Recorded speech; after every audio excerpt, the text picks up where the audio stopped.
Shalom dan puji Tuhan saudara atas kebaikan Tuhan pada setiap kita, sehingga pagi ini dengan izin Tuhan kita boleh bangun dengan penasihat, pikiran cergas dan semangat yang berkobar-kobar untuk melayani Tuhan.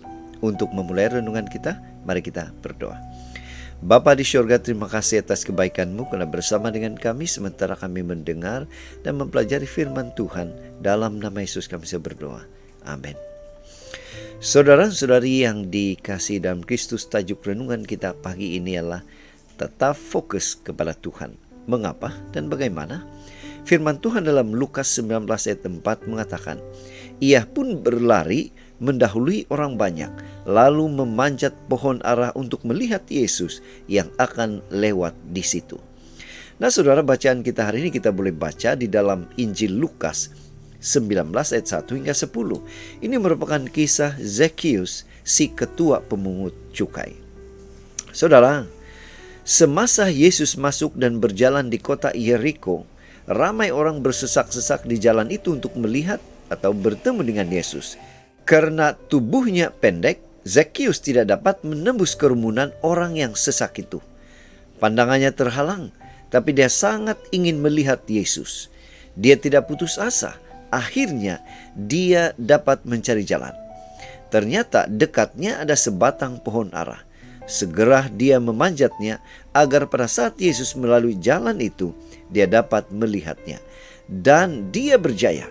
Bukan hanya dapat melihat Yesus, tetapi Yesus bahkan memanggilnya dan menumpang di rumahnya. Itulah awal perubahan dalam kehidupan Zakheus. Saudara, mungkin pada tahun yang lalu kita menghadapi jalan buntu atau kegagalan dalam hidup. Hal itu membuat kita cenderung merasa takut untuk merencanakan sesuatu pada tahun baru ini. Karena takut gagal, kita lebih banyak merenung atau melihat pintu yang tertutup daripada memikirkan jalan untuk keluar.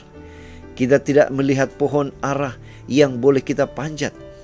Kita mulai putus asa dengan apa yang terjadi di dalam hidup kita. Kita tidak melangkah kemana-mana, hanya diam di tempat dan akhirnya tidak mendapatkan apa-apa.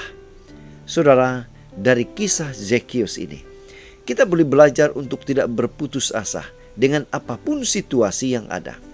Kita perlu teguhkan keinginan untuk mengupayakan yang terbaik dalam hidup ini. Kita mulai dengan melihat peluang di sekeliling kita.